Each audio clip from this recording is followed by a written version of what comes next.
Welcome back to the Can-Am Garage, guys. We're going to do a quick update on the Bronco and the Super Bee, just because they're already here. Starting with the Bronco, I've realized I had to add the back of the truck to the body because the fit was way off. You can see where I have filled, and I've used some primer, which is rare for me. Use some primer to make sure that I've done my filling sufficiently, and I think it'll go. I'll have to work on getting this cleaned up and maybe a whole lot of white or primer shot on it later today. Here we can see that I've added the sunroof from the later Revell 8081 Bronco because the trucks on the TV show distinctly did have the sunroof. And, well, if you gotta have it, you gotta have it. And, well, I had to have it. I cut the whole roof section out of the Revell Bronco, which was molded in black plastic. Determined where it was supposed to be placed on this truck. Put it in. Cut out my hole.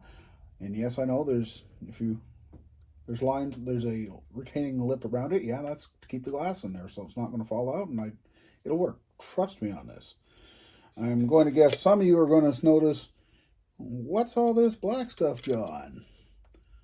All around at the seams. And the black stuff is something rather neat that was introduced to me by a fellow modeler of the name of Ken Nesbitt.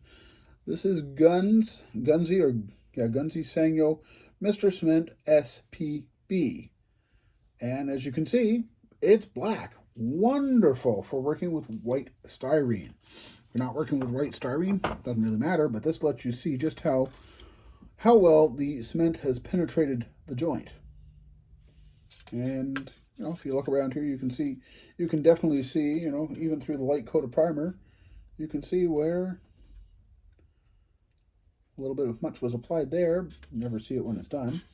Anyway, cool. Lots of fun. Also, being updated at this time is the 69 Dodge Coronet Super Bee. It looks like, if you look at it like that, you look at it and say, well, you haven't done anything, John. Well, that's where you'd be wrong. A few weeks back, I had noticed that, and this involves getting the right angle so you can see it, that I had a mark on the driver's side front fender running from here to here. I got out some compound, rubbed it off, and realized it took the clear coat right off. So I have a nice little spot right there, which I wasn't going to worry about until I got to working on the bumblebee stripe. And again, somebody's going to say, "Hey, John, where's the bumblebee stripe?" Well, the decal itself was so thin and fragile, this being an actual Revell decal, that it literally just didn't work for me. Yes, it settled around the curves of the car beautifully and around the side marker lamps beautifully, but, and I don't know if you can see it, there's still some remnants of something here. Anyway, the decal had fractured into several spots while I was putting it on. I realized before it was even dry that I said, this is not going to work, but I'll let it dry, I'll take it off, and I'll get back to it. Well, that was a mistake, letting it dry. As I said, there's a few little marks here that you may or may not be able to see. I can see because I've got just the right angle. On the passenger side of the car, where the stripe was, can't see anything, came off at least as easily as it went on.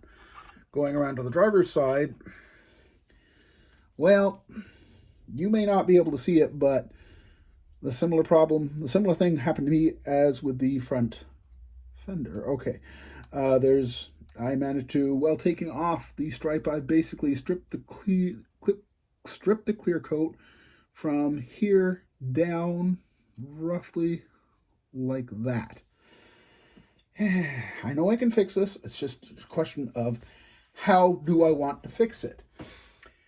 Anyway, once I get that done, I will get back to this because I really want to get this car done. You'll also notice that, yeah, I really did get some work done because the engine was all buttoned up and complete with kit decals. Again, those were very thin and fractured too, but into only two pieces, easy to work onto the air cleaner. I'm happy with that.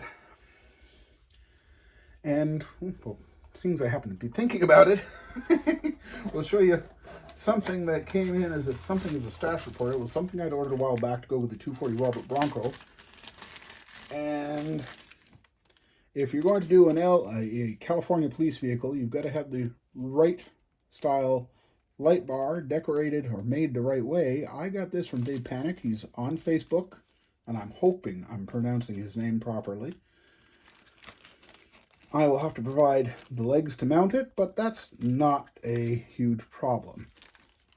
And that will definitely add to the finished look of the Bronco.